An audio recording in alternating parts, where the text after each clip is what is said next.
Election commission के साथ मिलके इमरान खान तोशाखाना केस, क्या केस है? इमरान खान ने तो तमाम जो तहाइफ हैं वो पैसे दे के जो है वहां से लिए हैं। ये आसिफ अली जरदारी हो, नवाज शरीफ हो, ये तोशाखाना को लूट के खा गए। इमरान खान का सियासी मैदान में ये मुकाबला नहीं कर सकते, इनकी कांपे टांग रही है, हर तरफ इनको शिकस्त हो रही है। इमरान खान को तुम लोगों ने माइनस किया है।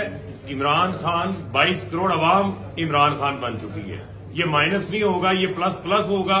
मैं तमाम फैसलाबाद के लोगों को कॉल दे रहा हूं, अभी जिला कौंसल चौक में पहुंचे और इस इलेक्शन कमीशन जो कि बिल्कुल गैर जानिबदार नहीं है, ये इस इम्पोर्टेड हुकूमत की इन्होंने पांव पकड़े हुए हैं, उनके फैसलों के ऊपर अमल दरामद कर रहा है। इसके खिलाफ भरपूर हम एहतजाज करने जा रहे हैं। पूरा फैसलाबाद, जिला कौंसल चौक फैसलाबाद पहुंचे। इलेक्शन कमीशन के साथ मिलके इमरान खान तोशाखाना केस, क्या केस है? इमरान खान ने तो तमाम जो तहाइफ हैं वो पैसे दे के जो है वहां से लिए हैं।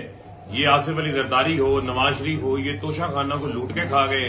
इमरान खान का सियासी मैदान में ये मुकाबला नहीं कर सकते, इनकी कांपे टांग रही है, हर तरफ इनको शिकस्त हो रही है।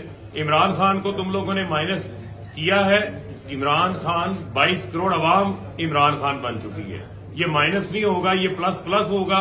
मैं तमाम फैसलाबाद के लोगों को कॉल दे रहा हूं, अभी जिला कौंसल चौक में पहुंचे और इस इलेक्शन कमीशन जो कि बिल्कुल गैर जानिबदार नहीं है, ये इस इम्पोर्टेड हुकूमत की इन्होंने पांव पकड़े हुए हैं, उनके फैसलों के ऊपर अमल दरामद कर रहा है। इसके खिलाफ भरपूर हम एहतजाज करने जा रहे हैं। पूरा फैसलाबाद, जिला कौंसल चौक फैसलाबाद पहुंचे।